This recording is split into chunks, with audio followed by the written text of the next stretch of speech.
Another day and another BBC scandal. I literally tweeted something a couple of days ago saying it's been a whole day and we haven't had a new BBC scandal.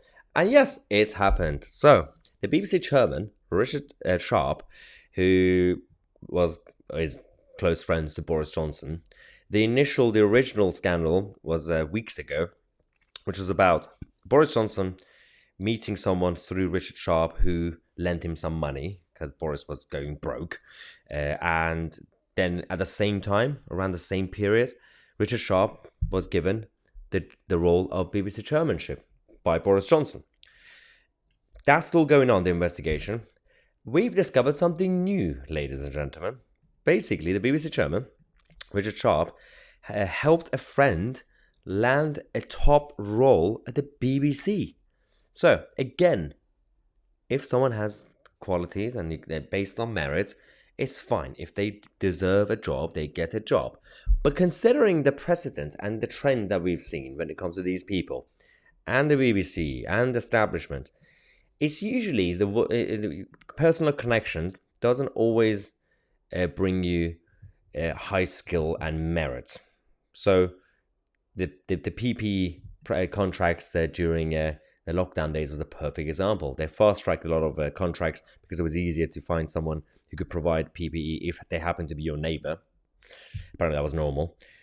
But they didn't really vet them properly. So a lot of those contracts failed. Now, Richard Sharp has a friend, and he decided to give her a job, but not any job, a very specific role. So, Richard Sharp put forward Caroline Daniel, at whose wedding he was an usher, for a paid advisor role at the BBC in a 2021 review of its governance and editorial process. So what does this mean? Caroline Daniel was given a job involving the editorial aspects of the BBC. You know, the whole impartiality rules that we keep talking about? Yeah, that's the job. And guess what? For 15 days of work, she would get £15,000. So, £15,000? Who's paying this, by the way? Oh, yes, the British taxpayer.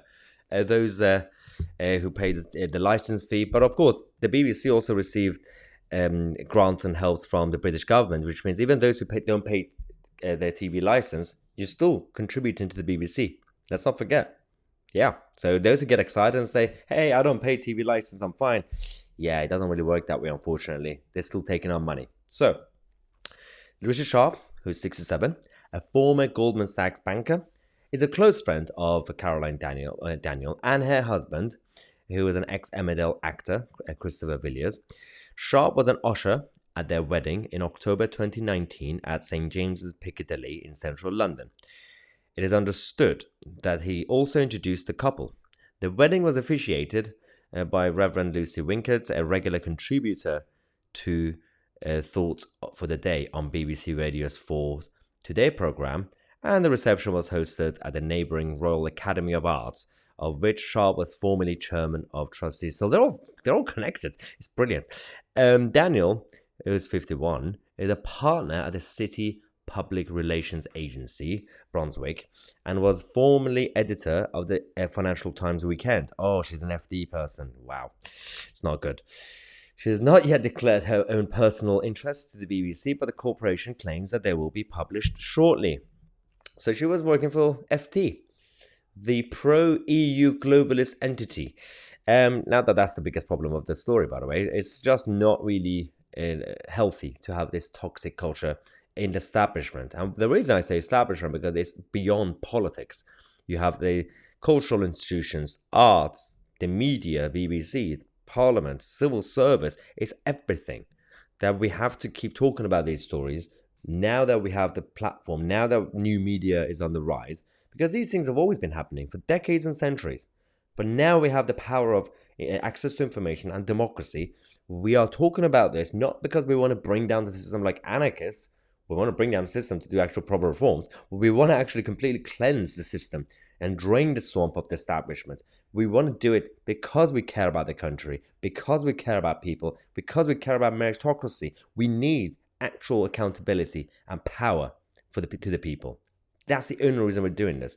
And also, we don't want to create a vacuum. If we don't do it, you're going to have all these crazy anarchist Marxists doing it, and they're going to bring back someone like Oliver Cromwell as a dictator. Anyway, let me know what you think. I'm Mahyar, and we are the media.